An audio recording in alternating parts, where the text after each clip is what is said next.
ನಮಸ್ಕಾರ ಗುರುಗಳೇ.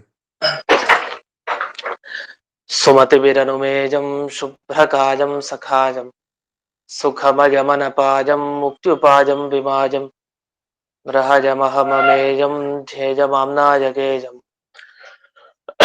ಸದಜಮಸದಜೇಜಂ ಶ್ರೀಸಹಾಜಂ ಭಜೇಜಂ ತಪಸ್ವಾಧ್ಯಾಯ ಶುಶ್ರೂಷಾ ಕೃಷ್ಣ ಪೂಜಾರತಂ ಮುನಿಂ ವಿಶ್ವೇಶಮಿಷ್ಟದಂ ವಂದೇ ಪರಿವ್ರಾಟ್ ಚಕ್ರವರ್ತಿನಂ. ಶ್ರೀ ಗುರುಭ್ಯೋ ನಮಃ. ಹರಿ ಓಂ.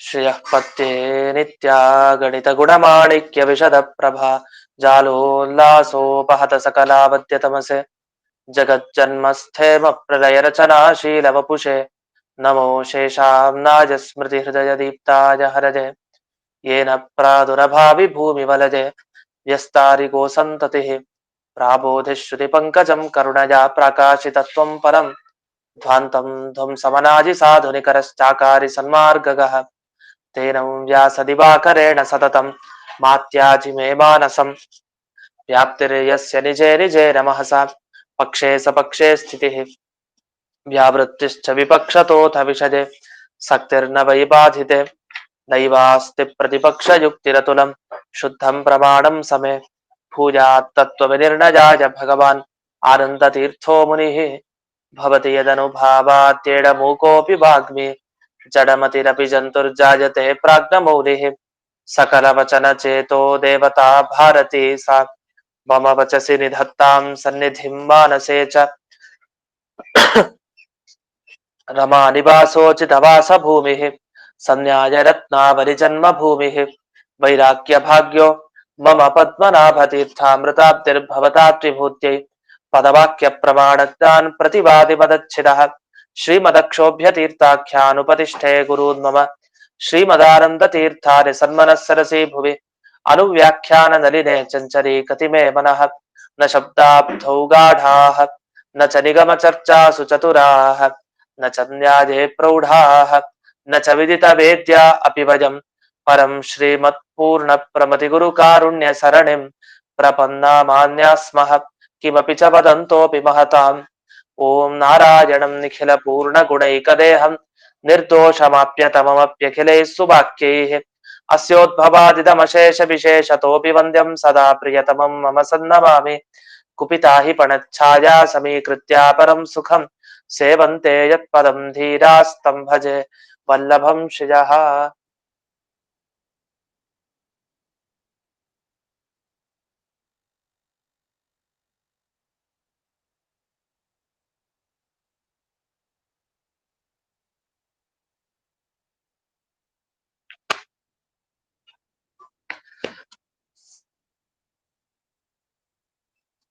ನೆನೆ ದಿವಸ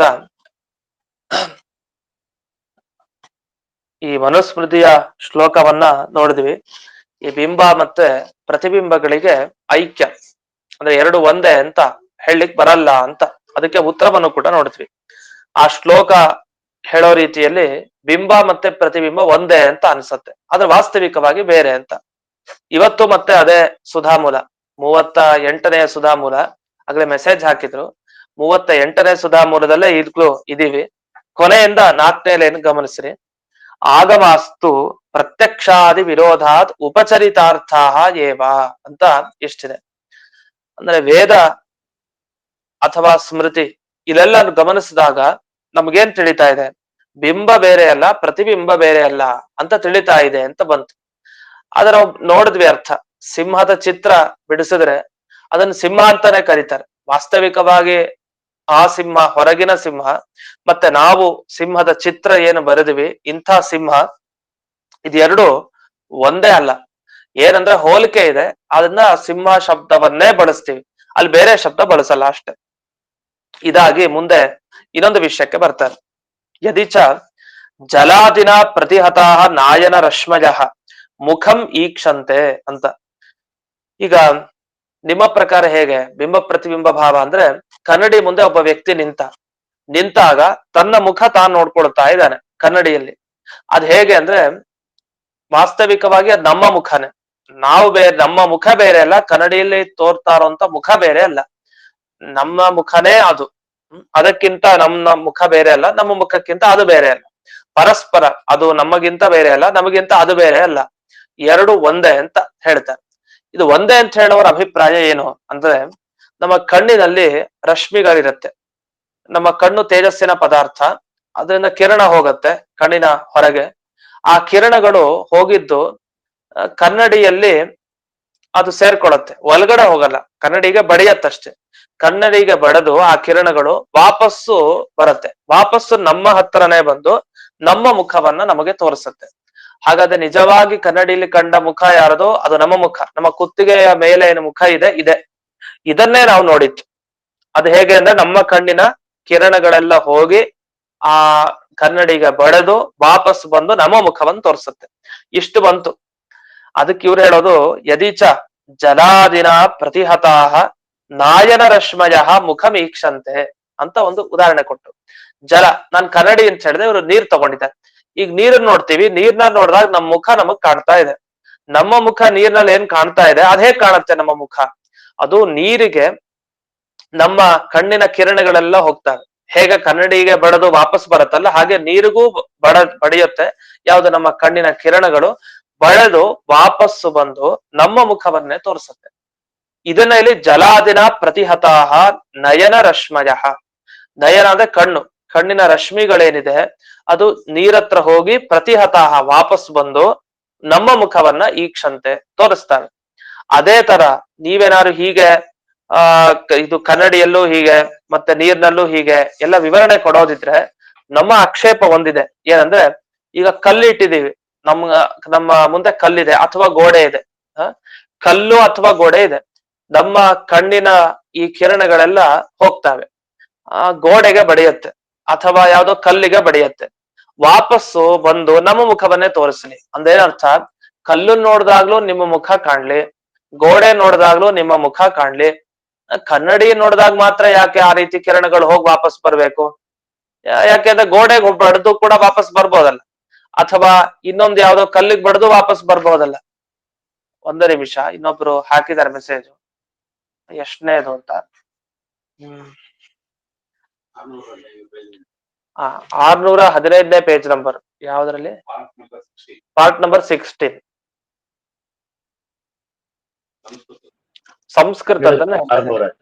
615ನೇ ಇದು ಪೇಜು, ಸುಧಾ 38ನೇ ಮೂಲ. ಅಂತೂ ಕಲ್ಲಿಗೆ ಬಡ್ದು ವಾಪಸ್ ಯಾಕೆ ನಮ್ಮ ಕಿರಣಗಳು ನಮ್ಮ ಮುಖ ತೋರಿಸಬಾರದು?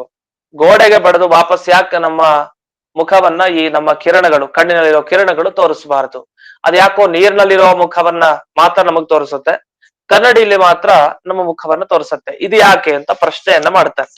ತದಾ ಶಿಲಾದ ಪ್ರತಿಹತಾಹ ಅಪಿ ಅಪಿ ಈಕ್ಷೇರನ್ನಂತ ಅವ್ರು ಹಾಕಿದಾರೆ ನೋಡಿ, ಮೆಸೇಜ್ ಹಾಕಿದ್ರು, ಗಮನಿಸಿ. ಶಿಲಾದಿ ಪ್ರತಿಹತಾಹ ಅಪಿ ಈಕ್ಷೇರನ್. ಶಿಲಾ ಅಂದ್ರೇನು? ಕಲ್ಲು. ಆ ಕಲ್ಲು ಗುಂಡಿಗೆ ಬಿತ್ತು ಯಾವುದು? ನಮ್ಮ ಕಿರಣಗಳು, ಕಣ್ಣಿನ ಕಿರಣಗಳು ಅದಕ್ಕೆ ಬಿದ್ದು ವಾಪಸ್ ಬಂದು ನಮ್ಮ ಮುಖವನ್ನ ತೋರಿಸ್ಲಿ.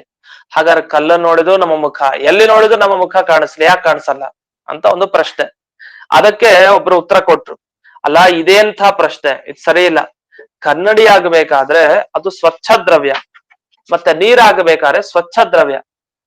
ಅಲ್ಲಿ ನೋಡಿದಾಗ ನಮ್ಮ ಮುಖ ನಮಗ್ ಕಾಣುತ್ತೆ, ಯಾಕೆ? ದ್ರವ್ಯ ಸ್ವಚ್ಛವಾಗಿದೆ, ಯಾವ್ದು? ಕನ್ನಡಿ ಮತ್ತೆ ಇದು. ಆದ್ರೆ ಕಲ್ಲು ಮತ್ತೆ ಗೋಡೆ ಇದು ಕನ್ನಡಿ ಮತ್ತೆ ನೀರಿನ ತರ ಪದಾರ್ಥ ಅಲ್ಲ. ಅದೇನ್ ಪದಾರ್ಥ? ಅದು ಸ್ವಚ್ಛವಾದ ಪದಾರ್ಥ ಅಲ್ಲ. ಅದು ಕಿರಣಗಳು ಹೋದ್ರೆ ವಾಪಸ್ ಬರ್ಲಿಕ್ಕೆ ಸಾಧ್ಯನೇ ಇಲ್ಲ. ಆದ್ರೆ ಕನ್ನಡಿಲಿ ಆಗ್ಬೇಕಾದ್ರೆ ಹಾಗಲ್ಲ, ಅದು ಸ್ವಚ್ಛ ದ್ರವ್ಯ. ಕನ್ನಡಿಗೆ ಹೋಗಿದ್ದು ವಾಪಸ್ ಬಂದು ಅದರಲ್ಲಿ ನಮ್ಮ ಮುಖ ತೋರಿಸ್ಬೋದು, ಜೊತೆಗೆ ನೀರ್ ಹತ್ರ ಹೋಗಿ ವಾಪಸ್ ಬಂದು ನಮ್ಮ ಮುಖವನ್ನೇ ತೋರಿಸ್ಬೋದು. ಆದ್ರೆ ಸ್ವಚ್ಛತೆ ಅನ್ನೋದು ಈ ಕನ್ನಡಿಲಿ ಯಾವ ರೀತಿ ಇದೆ ಆ ರೀತಿ ಗೋಡೆಯಲ್ಲಾಗ್ಲಿ ಅಥವಾ ಕಲ್ಲಿನಲ್ಲಾಗ್ಲಿ ಇಲ್ಲ. ಆದ್ರಿಂದ ಕನ್ನಡಿ ನೋಡಿದಾಗ ಮಾತ್ರ ನಮ್ಮ ಮುಖ ಕಾಣುತ್ತೆ, ನೀರನ್ನ ನೋಡಿದಾಗ ಮಾತ್ರ ನಮ್ಮ ಮುಖ ಕಾಣುತ್ತೆ ಹೊರತು ಈ ಕಲ್ಲು ಅಥವಾ ಈ ಗೋಡೆ ಇದನ್ನ ನೋಡಿದಾಗ ನಮ್ಮ ಮುಖ ನಮಗೆ ಕಾಣೋದಿಲ್ಲ. ಇಷ್ಟು ವಿವರಣೆ ಕೊಟ್ಟು ಇದನ್ನ ಇಲ್ಲೇ ರಾಯರು ವಿವರಿಸ್ತಾರೆ ಪರಿಮಳ ಟಿಪ್ಪಣಿಯಲ್ಲಿ. ಗಮನಿಸಿ, ನೆನ್ನೆ ದಿವಸ ಒಂದು ಶ್ಲೋಕ ಹೇಳಿದ್ನಲ್ಲ, ಆ ಶ್ಲೋಕ ಆದ್ಮೇಲೆ ಇದೆ ನೋಡಿ. ದರ್ಪಣಾದಿ ಸ್ವಚ್ಛ ದ್ರವ್ಯಮೇವ ಪ್ರತಿಹತಿ ಹೇತು ನ ಶಿಲಾದಿಹಿ ಇತ್ಯತಃ ನ ಚ ಅಸ್ಯಾಮಿತಿ. ಅಂದ್ರೆ ನೀವೇನ್ ಹೇಳ್ತೀರಿ? ಈಗ ದ್ರವ್ಯ ಸ್ವಚ್ಛ ಅಲ್ಲ, ಆದ್ರಿಂದ ನಮ್ಮ ಮುಖ ನಮ್ಗಲ್ಲಿ ಕಾಣಿಸ್ಲಿಲ್ಲ. ಎಲ್ಲಿ? ಕಲ್ಲಿನಲ್ಲಿ ಮತ್ತೆ ಗೋಡೆಯಲ್ಲಿ. ಆದ್ರೆ ಕನ್ನಡಿ ಮತ್ತೆ ನೀರಲ್ಲಿ ಯಾಕೆ ಕಾಣುತ್ತೋ ಅದೆರಡು ಸ್ವಚ್ಛ ದ್ರವ್ಯ. ನಿಜವಾಗಿ ನಿಮಗೆ ಈ ವಿಷಯ ಸರಿ ಹೊಂದಾವಣಿಕೆ ಆಗಲ್ಲ ಅಂತ ನಾವು ಅವ್ರಿಗೆ ಆಕ್ಷೇಪ ಮಾಡ್ತೀವಿ. ಯಾಕೆ? ನೀವ್ ಹೇಳೋದೇನು? ಕಿರಣಗಳು ಹೋಗುತ್ತೆ ಒಂದು ವಸ್ತುವಿಗೆ, ಅದು ವಾಪಸ್ ಬರ್ಲೇಬೇಕು. ಅದು ಯಾವ್ದಾರಾಗ್ಲಿ ವಸ್ತು ವಾಪಸ್ ಬರ್ಬೇಕು. ಆ ವಸ್ತುವಿನ ಸ್ಪರ್ಶ ಮಾಡುತ್ತೆ ನಮ್ಮ ಕಣ್ಣಿನ ಕಿರಣಗಳು, ಹೋಗಿ ವಾಪಸ್ ಅದೇ ಕಿರಣ ನಮ್ಮ ಮುಖದ ಹತ್ರ ಬಂದು ನಮ್ಮ ಮುಖವನ್ನ ತೋರಿಸತ್ತೆ ಅಂತ ನೀವ್ ಹೇಳ್ತೀರಿ. ಆದ್ರೆ ಇದಕ್ಕೆ ಯಾವ ವಸ್ತು ಆದ್ರೆ ಏನು? ಯಾವ್ದಾರ ಆಗ್ಬೋದು ಆ ವಸ್ತು. ಅದು ನಿಮಗೆ ಈ ಕನ್ನಡಿನೇ ಆಗ್ಬೇಕು, ನೀರೇ ಆಗ್ಬೇಕು ಅಂತಿಲ್ಲ. ಹೊರತು ಅದು ಗೋಡೆನೂ ಆಗ್ಬೋದು, ಕಲ್ಲು ಆಗ್ಬೋದು ಅಂತ.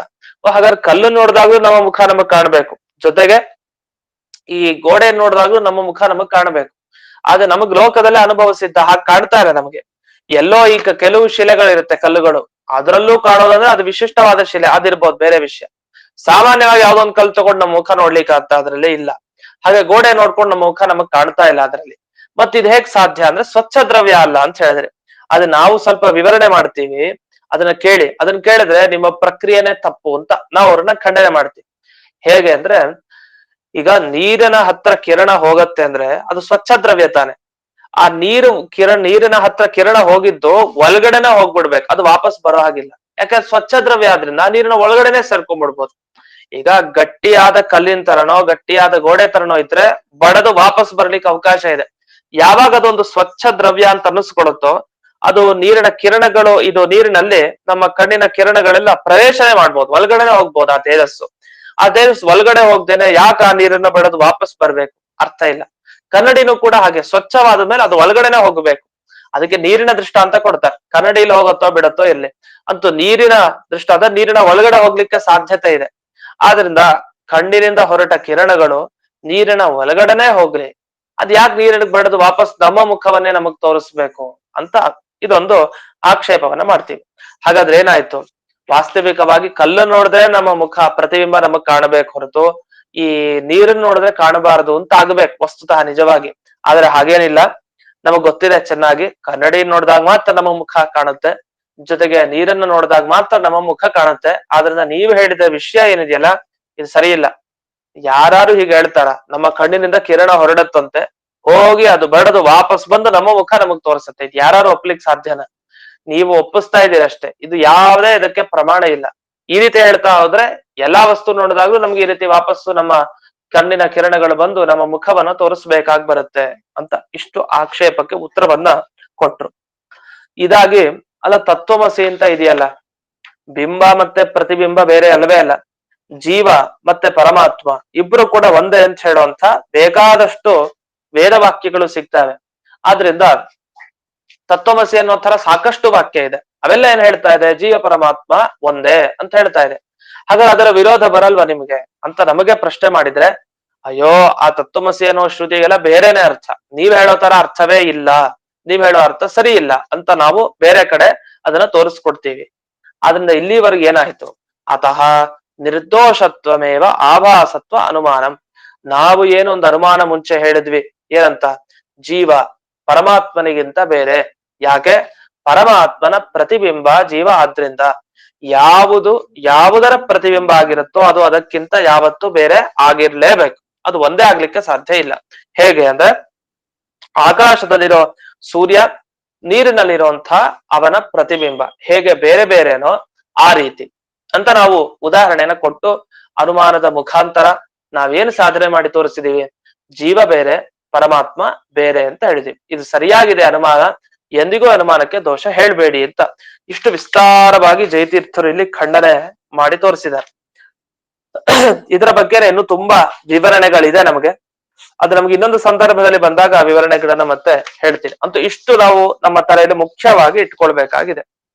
ಇನ್ನು ಈಗ ನಮ್ಮ ಈ ದ್ವೈತ ಮತದ ಪ್ರಕಾರ ಇದಕ್ಕೆ ವಿವರಣೆನ ಕೊಡ್ತಾರೆ. ಯಾವುದಕ್ಕೆ? ಈ ಆಭಾಸ ಅಂದ್ರೆ ಏನು? ಆಭಾಸ ಅಂದ್ರೆ ಪ್ರತಿಬಿಂಬ ಅಂತ ಸಾಮಾನ್ಯವಾಗಿ ಹೇಳಿದೆ. ಈ ಆಭಾಸ ಅನ್ನೋದಕ್ಕೆ ಪ್ರತಿಬಿಂಬ ಅಂತ ಹೇಗ ಅರ್ಥ ಅಂತ ಅದರ ವಿವರಣೆಯನ್ನ ಮಾಡ್ತಾರೆ. ಅಂದ್ರೆ ಬ್ರಹ್ಮನ ಆಭಾಸ ಜೀವ, ಅಂದ್ರೆ ಪರಮಾತ್ಮನ ಪ್ರತಿಬಿಂಬ ಜೀವ ಅಂತ ಹೇಳಿದ್ರೆ ಚೆನ್ನಾಗಿರುತ್ತೆ. ಅದೇನೋ ಆಭಾಸ ಅನ್ನೋ ಶಬ್ದ ಬಳಸ್ತಾರೆ, ಅದೇನ್ ಅರ್ಥ ಅದಕ್ಕೆ ಅಂತ. ಇವ್ರು ಹೇಳೋದಿಲ್ಲ, ಆಕ್ಷೇಪ ಮಾಡ್ಕೊಳ್ತಾರೆ. ಮುಂದಿನ ಸುಧಾ ಮೂಲಕ್ಕೆ ಬಂದಿದ್ದೀವಿ. ಇದು 39ನೆಯ ಸುಧಾ ಮೂಲ. ಇಲ್ಲಿ ಬರ್ತಾ ಮೊದಲಿಗೆ ಶಬ್ದ ಪ್ರಶ್ನೆ ಮಾಡ್ಕೊಳ್ತಾರೆ. ಬ್ರಹ್ಮಾಭಾಸ ಅಂತ ಶಬ್ದ. ಈ ಬ್ರಹ್ಮಾಭಾಸ ಅನ್ನೋ ಶಬ್ದ ಏನ್ ಹೇಳ್ತಾ ಇದೆ ನೋಡಿ, ಜೀವರೆಲ್ಲ ಬ್ರಹ್ಮನ ಅಧೀನ, ಬ್ರಹ್ಮನ ಅಧೀನತೆಗೆ ಒಳಪಟ್ಟಿರ್ತಾರೆ, ಬ್ರಹ್ಮನ ಹೋಲಿಕೆಯನ್ನ ಪಡೆದಿರ್ತಾರೆ, ಇಷ್ಟಿದೆ. ಆದ್ರೆ ಬ್ರಹ್ಮಾಭಾಸ ಶಬ್ದ ಕೇಳಿದಾಗ ಈ ಎರಡು ಅರ್ಥ ನಮ್ಗೆ ಹೇಗ್ ಗೊತ್ತಾಗುತ್ತೆ, ಯಾವ ವೃತ್ತಿಯಿಂದ ಗೊತ್ತಾಗತ್ತೆ ಅಂತ ಒಂದು ಪ್ರಶ್ನೆ ಮಾಡ್ಕೊಳ್ತಾರೆ. ಯಾವ ವೃತ್ತಿ ಅಂತ ಶಬ್ದ ಬಳಸ್ತಾರೆ. ಸಾಮಾನ್ಯವಾಗಿ ವೃತ್ತಿ ಅನ್ನೋ ಶಬ್ದ ನಮಗೆ ಅಷ್ಟು ಪರಿಚಯ ಇರೋದಿಲ್ಲ, ವೃತ್ತಿ ಶಬ್ದದ ಪರಿಚಯ. ವೃತ್ತಿ ಅಂದ್ರೆ ಶಬ್ದದಲ್ಲಿ ಮತ್ತೆ ಈ ಅರ್ಥದಲ್ಲಿ ಒಂದು ಸಂಬಂಧ ಇರುತ್ತೆ, ಅದಕ್ಕೆ ವೃತ್ತಿ ಅಂತ ಕರೀತಾರೆ. ಉದಾಹರಣೆಗೆ ಈಗ ಗೋ ಅಂತ ಶಬ್ದ, ಗೋ ಅನ್ನೋ ಶಬ್ದಕ್ಕೆ ಏನ್ ಹೆಸರು, ಇದು ಏನ್ ಅರ್ಥ, ಹಸು ಅಂತ ಅರ್ಥ. ಹಾಗಾದ್ರೆ ಹಸು ಅನ್ನೋ ಅರ್ಥಕ್ಕೂ ಗೋ ಅನ್ನೋ ಶಬ್ದಕ್ಕೂ ಒಂದು ಸಂಬಂಧ ಇದೆ. ಶಬ್ದ ಅರ್ಥವನ್ನ ಹೇಳುತ್ತೆ, ಅರ್ಥವನ್ನ ಹೇಳೋದು ಶಬ್ದ, ಈ ರೀತಿ ಇದೆ. ಅದನ್ನ ವಾಚ್ಯ ವಾಚಕ ಭಾವ ಸಂಬಂಧ ಅಂತ ಶಾಸ್ತ್ರದಲ್ಲಿ ಕರೀತಾರೆ. ಶಬ್ದದಿಂದ ಹೇಳಲ್ಪಡೋದು ಯಾವುದು, ವಸ್ತು, ವಸ್ತುವನ್ನ ಹೇಳೋಂಥದ್ದು ಯಾವುದು, ಈ ಶಬ್ದ. ಹೀಗೆ ಅಂತೂ ಶಬ್ದಕ್ಕೂ ಯಾವುದೇ ಶಬ್ದ ತಗೊಳ್ಳಿ, ಅದು ನಮ್ಮ ಹೆಸರೇ ಆಗ್ರಿ. ಕೃಷ್ಣ ಅಂತ ನಮ್ಗೆ ಹೆಸರಿಟ್ಟಿದ್ದಾರೆ, ಹೆಸರಿಟ್ಟ ಕೃಷ್ಣ ಅನ್ನೋ ಶಬ್ದದಿಂದ ಒಬ್ಬ ವ್ಯಕ್ತಿ, ಇವನ ದೇಹ, ಇವನ ಕೈ ಕಾಲು ಇದೆಲ್ಲ ಗೊತ್ತಾಗುತ್ತೆ. ಅವನ ದೇಹ ಅನ್ನೋ ಅರ್ಥ ಏನಿದೆ ವಸ್ತು, ಅದಕ್ಕೂ ಆ ಕೃಷ್ಣ ಅನ್ನೋ ಶಬ್ದಕ್ಕೂ ಒಂದು ಸಂಬಂಧ ಇದೆ. ಅಂದ್ರೆ ಕೃಷ್ಣ ಅಂತ ಕರೆದ್ರೆ ಓ ಇವನು ಅಂತ ಅರ್ಥ, ಇನ್ನೊಬ್ಬ ರಾಮ ಅಂತ ಕರೆದ್ರೆ ಅವನು ಇವನು ಅಂತ ಅರ್ಥ. ಹಾಗಾದ್ರೆ ಶಬ್ದಕ್ಕೂ ಅರ್ಥಕ್ಕೂ ಇರುವ ಒಂದು ಸಂಬಂಧ ಏನಿದೆ ಅದನ್ನ ವೃತ್ತಿ ಅಂತ ಕರೀತಾರೆ ಶಾಸ್ತ್ರದಲ್ಲಿ. ಈ ವೃತ್ತಿ ಅಂತ ಏನ್ ಕರೆದ್ವಿ, ಇದು 2 ತರ 3 ತರ ಎಷ್ಟು ತರ ಅಂತ ವಿವಾದ ಇದೆ. 2 3 4 ಅಥವಾ 2ರಲ್ಲೇ ಎಲ್ಲ ಒಂದೇ ಸೇರಿಸ್ಬಿಡ್ಬೇಕು ಅಥವಾ ಒಂದೇನೋ ಅಂತೆಲ್ಲ ವಿವಾದ ಇದೆ. ಅದರಲ್ಲಿ ಸದ್ಯಕ್ಕೆ ನಾವು ಒಂದು ಗೌಣಿ ವೃತ್ತಿ ಅಂತ ಹೇಳಿದ್ದಾರೆ, ಗೌಣಿ ವೃತ್ತಿ ಅಂತ, ಇದರ ಬಗ್ಗೆ ಬರೋಣ. ಗೌಣಿ ವೃತ್ತಿ ಅಂತಂದ್ರೆ ಶಬ್ದ ನಿಜವಾಗಿ ತನ್ನ ಅರ್ಥವನ್ನ ಹೇಳ್ಬೇಕು, ನಿಜವಾದ ಅರ್ಥ ಅದು ಹೇಳಕ್ ನಿಜ ತನ್ನ ಅರ್ಥ, ಆದ್ರೆ ಸ್ವಲ್ಪ ಬೇರೆ ಕಡೆ ಎಲ್ಲಿ ಬಳಸಬಾರ್ದು ಅಲ್ಲಿ ಬಳಸ್ತಾ ಇರ್ತೀವಿ. ಉದಾಹರಣೆಗೆ ಸಿಂಹೋ ದೇವದತ್ತ ಅಂತ ಒಂದು ಉದಾಹರಣೆ ಕೊಡ್ತಾರೆ ಶಾಸ್ತ್ರದಲ್ಲಿ. ಒಬ್ಬ ಯುವಕ, ಆ ಯುವಕನಿಗೆ ಹೆಸರೇನು ದೇವದತ್ತ ಅಂತ ಅವನ ಹೆಸರು, ಅವನು ಸಿಂಹ ಅಂತ ಹೇಳ್ತಾ ಇರ್ತೀವಿ, ಸಿಂಹ ದೇವದತ್ತ ಅವನು. ಅಥವಾ ಯಾರೊಬ್ಬ ಗಜಃ ಕೃಷ್ಣ, ಕೃಷ್ಣ ಹೇಗಿದ್ದಾನೆ, ಆನೆ ತರ ಇದ್ದಾನೆ, ಅವನು ಆನೆಯ ಹೋಲಿಕೆಯನ್ನ ಪಡೆದಿದ್ದಾನೆ. ಆ ಆನೆ ತರ ಅಂದ್ರೆ ಆನೆಯ ಹೋಲಿಕೆ ಪಡೆದಿದ್ದಾನೆ, ಅದ ಕೃಷ್ಣ ಗಜಃ, ಅವನ ಆನೆ ಅಂತ ಹೇಳ್ತೀವಿ. ದಪ್ಪಗಿರೋ, ತುಂಬಾ ದಪ್ಪಗಿರೋ ವ್ಯಕ್ತಿ ನೋಡಿ ಹಾಗೆ ಹೇಳ್ತಾರೆ. ಅಂತೂ ಗಜಃ ಕೃಷ್ಣ, ಸಿಂಹ ದೇವದತ್ತ ಹೀಗೆಲ್ಲ ಕರಿತೀವಿ. ಇದೆಲ್ಲ ನಿಜವಾಗಿ ಸಿಂಹ ಶಬ್ದ ಯಾರನ್ನ ಹೇಳ್ತಾ ಇದೆ, ಸಿಂಹ ಅದೇ ಕಾಡಿನಲ್ಲಿರೋ ಸಿಂಹ ಅಥವಾ ಝೂ ನಲ್ಲಿರೋ ಸಿಂಹ ಅದನ್ನ ಹೇಳ್ತಾ ಇದೆ ಸಿಂಹ ಶಬ್ದ.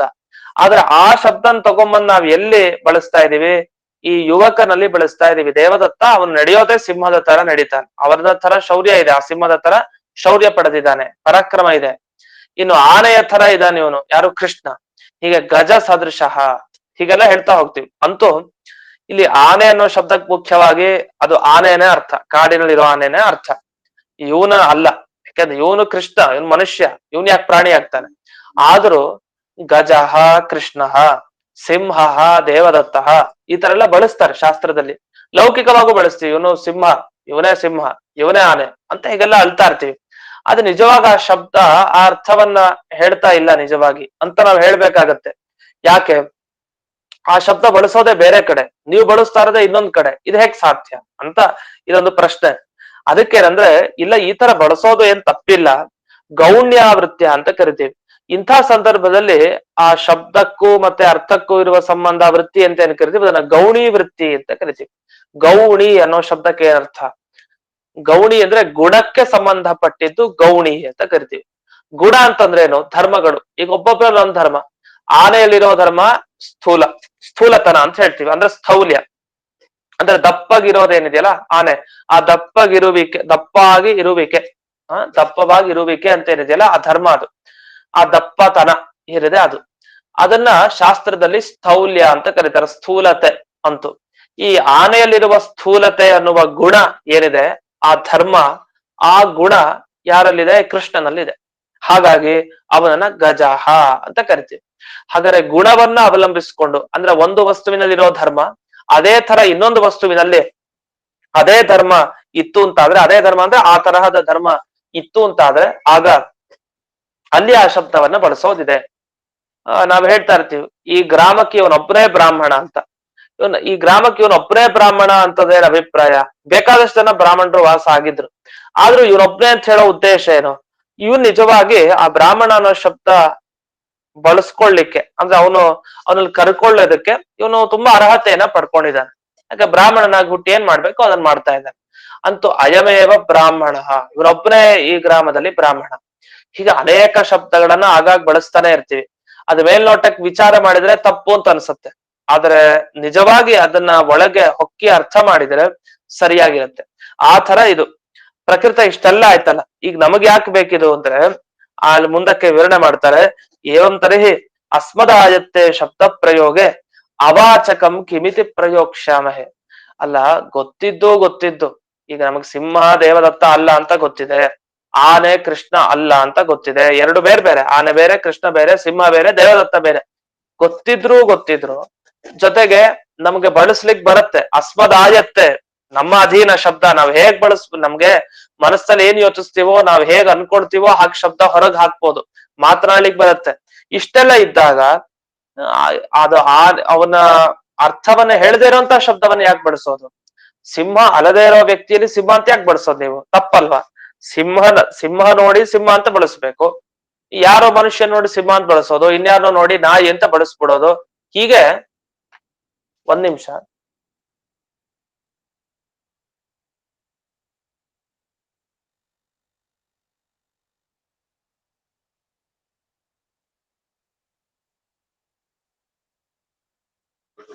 ಅಂತ ಅವಾಚಕಂ ಕಿಮಿತಿ ಪ್ರಯೋಕ್ಷ್ಯಾಮಹೆ. ಹಾಗಾದ್ರೆ ಆ ಅರ್ಥವನ್ನು ಹೇಳ್ದೇ ಇರೋ ಶಬ್ದಗಳನ್ನ ಯಾಕೆ ಬಳಸ್ತೀವಿ? ದೇವದತ್ತ ಅನ್ನೋ ಅರ್ಥವನ್ನ ಹೇಳ್ಬೇಕು ಅಂದ್ರೆ ದೇವದತ್ತ ಶಬ್ದ ಬಳಸಿ, ತಪ್ಪಿಲ್ಲ. ಆದ್ರೆ ಸಿಂಹ ಅನ್ನೋ ಶಬ್ದವನ್ನ ಬಳಸಬಾರ್ದು. ಯಾಕೆ? ಸಿಂಹ ಅನ್ನೋ ಶಬ್ದ ಅದು ಸಿಂಹ ಅನ್ನೋ ಅರ್ಥ ಹೇಳ್ತಾ ಇದೆ, ದೇವದತ್ತ ಅನ್ನೋ ಅರ್ಥವನ್ನ ಹೇಳ್ತಾ ಇಲ್ಲ ಅಂತ.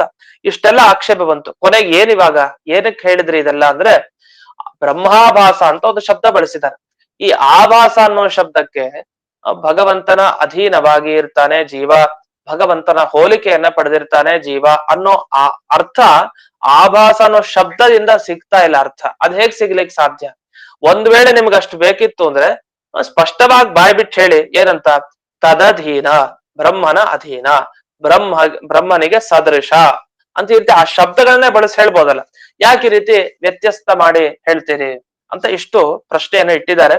ಈ ಪ್ರಶ್ನೆಗೆ ಏನು ಉತ್ತರ ಅಂತ ಮತ್ತೆ ನಾಳೆ ದಿವಸ ನೋಡೋಣ ಅಂತ ಹೇಳ್ತಾ, ಒಂದೇ ನಿಮಿಷ.